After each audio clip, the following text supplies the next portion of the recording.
Fala moçada, seja muito bem-vindo ao meu canal. Eu sou o professor João, professor de Química, e hoje nós vamos conversar sobre essa questãozinha da Universidade Estadual do Ceará 2024 sobre propriedades coligativas.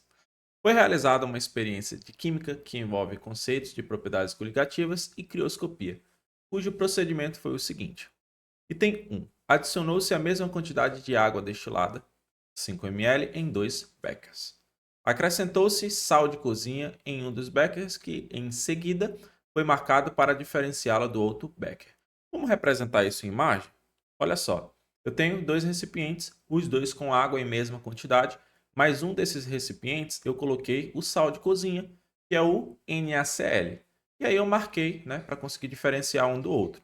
Óbvio que o marcado aqui seria o do item 1, beleza? Vamos prosseguir. Em uma travessa de vidro, adicionou-se bastante gelo picado, preenchendo todos os espaços da travessa e adicionando-se um pouco de sal no gelo picado. Em seguida, os dois beckers foram colocados dentro do gelo picado, que se encontrava na travessa de vidro. Ao anotar a temperatura de congelamento, tanto no becker com sal como no sem sal, foram observadas temperaturas diferentes. Aí aqui vamos entender. Aqui é basicamente uma questão clássica, né, de propriedades coligativas. E uma questão como essa, quando ele pergunta sobre parâmetros como temperatura de fusão ou de congelamento, temperatura de ebulição, pressão osmótica, ou então pressão de vapor, eu gosto de utilizar um bizu. Qual é esse bizu? É um bizu para você. E aí, olha só o seguinte. Observe que o acento circunflexo do E está para cima. Então você coloca uma setinha para cima. Depois, uma para baixo. Depois, uma para cima. E depois, uma para baixo. Beleza? Professor, mas o que, que o senhor quer dizer com isso? É porque quando tratamos sobre propriedades coligativas, você tem que entender uma coisa. Eu tenho essas propriedades, né? Ponto de fusão, ponto de ebulição, pressão de vapor e pressão osmótica. O que, que vai acontecer? Ao adicionar um soluto não volátil, eu posso ter mudanças dessas propriedades. Geralmente, as mudanças das propriedades de um solvente, quando a gente adiciona esse soluto não volátil. Nesse caso, o soluto não volátil aqui foi o nosso sal de cozinha. Beleza? E aí, aqui, independe a natureza do soluto. O que depende mesmo é a quantidade. Quanto maior a quantidade desse soluto, maior vai ser a interferência nesse parâmetro. E aí aqui vamos entender mais ou menos como que funciona essa questão. Vamos ler alternativa por alternativa. No que diz respeito a essa experiência, assinale a afirmação verdadeira. Letra A. A adição de um soluto na água faz aumentar a temperatura de congelamento. Professor, como é que eu vou usar esse bizu aqui? Essa letra C aqui, moçada, ela faz referência à crioscopia. Crioscopia, tu lembra logo ali de criogenia, alguma coisa relacionada a gelo, relacionada a congelamento, mas nesse pique aí.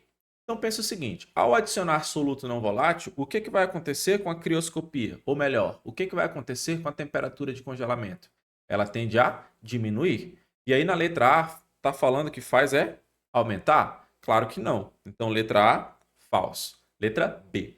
A água pura tende a congelar muito mais rápido do que uma solução de água e sal. Vamos deixar ela de molho aqui e vamos olhar as outras alternativas. Letra C. O abaixamento da temperatura de congelamento da água é causada por um solvente não volátil? Na realidade, é causada por um soluto não volátil que vai ser adicionado ao solvente. Então, letra C de sacola, falso. Letra D. Quanto menor a concentração do sal na água, maior a influência no efeito crioscópico. Ou seja, acabei de te falar que aqui depende da quantidade. Quanto maior a quantidade, né, do soluto não volátil, maior é a influência. Nesse caso aqui, como ele está falando de congelamento, a gente pensa em efeito crioscópico, ou crioscopia, ou criometria, que é a mesma coisa. Então aqui, moçada, deveria estar assim, ó, quanto menor a concentração do sal na água, menor a influência. Porque aqui a quantidade ela tem relação íntima com esse efeito. Seja o crioscópico, seja na pressão de vapor, seja na pressão osmótica, seja no ponto de ebulição. Porque soluto não volátil, a gente pensa em quantidade, não na natureza. Não quer saber se é iônico ou se é molecular. A gente pensa sempre em quantidade. Beleza? Então, letra D, falso. O que sobra para a gente é letra B, que é a nossa resposta. Professor, mas como assim a água pura tende a congelar muito mais rápido do que uma solução de água e sal? Bom, quando a gente pensa em ponto de congelamento ou de fusão, a gente pensa aqui, ó. A água, ela tem um ponto de fusão igual a 0 graus Celsius, né? Beleza? E aí, se a gente tem a adição de um soluto não volátil, essa água, ou seja, com o cloreto de sódio, que é o sal de cozinha, o que vai acontecer com o parâmetro aqui mesmo? A crioscopia vai diminuir, ou seja, o ponto de fusão diminui. Então, aqui, muito provavelmente, essa água com esse soluto, ela vai congelar em uma temperatura menor do que 0 Celsius.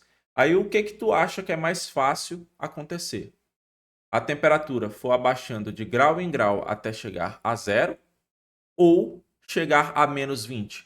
Acredito eu que é mais fácil para a água chegar a 0 graus Celsius. E é até mais rápido, ou seja, a água pura ela tende a congelar muito mais rápido do que uma solução de água e sal, beleza? Então, gabarito letra B. Espero que eu tenha te ajudado de alguma maneira. Se você gostou, dá o like aqui nesse vídeo e divulga entre os teus amigos, porque aqui a química acontece.